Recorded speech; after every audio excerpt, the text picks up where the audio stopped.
Hi, I'm Rachel.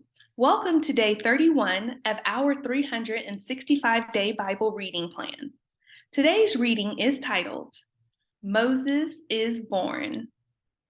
We will be reading Exodus chapter 1, verse 8 through chapter 2, verse 10 in the New Living Translation.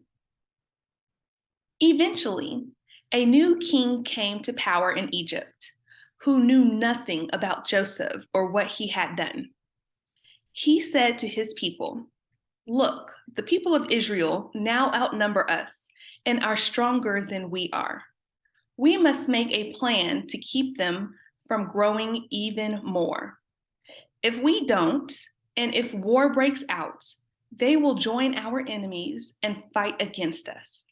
They will escape from the country." So the Egyptians made the Israelites their slaves. They appointed brutal slave drivers over them, hoping to wear them down with crushing labor. They forced them to build the cities of Pithom and Ramesses as supply centers for the king. But the more the Egyptians oppressed them, the more the Israelites multiplied and spread, and the more alarmed the Egyptians became.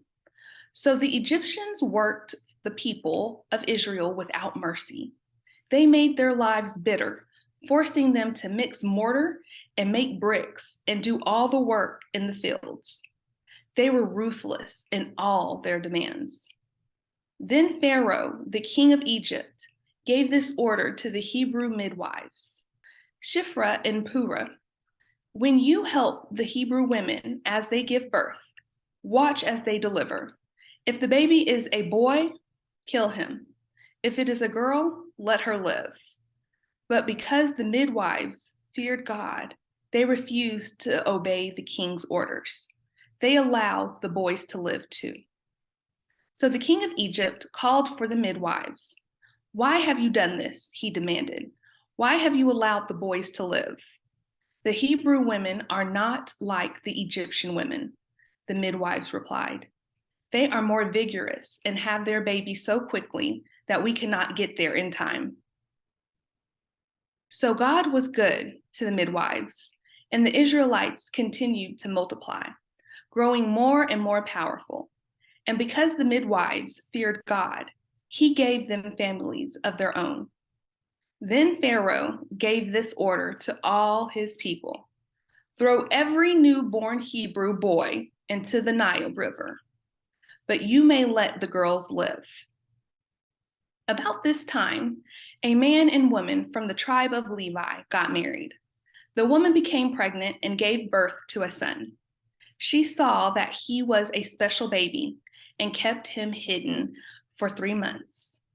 But when she could no longer hide him, she got a basket made of papyrus reeds and waterproofed it with tar and pitch. She put the baby in the basket and laid it among the reeds along the bank of the Nile River. The baby's sister then stood at a distance, watching to see what would happen to him. Soon, Pharaoh's daughter came down to bathe in the river, and her attendants walked along the riverbank. When the princess saw the basket among the reeds, she sent her maid to get it for her. When the princess opened it, she saw the baby. The little boy was crying, and she felt sorry for him. "This must be one of the Hebrew children," she said. Then the baby's sister approached the princess. "Should I go and find one of the Hebrew women to nurse the baby for you?" she asked. "Yes, do," the princess replied. So the girl went and called the baby's mother. "Take this baby and nurse him for me," the princess told the baby's mother. "I will pay you for your help." So the woman took her baby home and nursed him. Later, when the boy was older, his mother brought him back to Pharaoh's daughter, who adopted him as her own.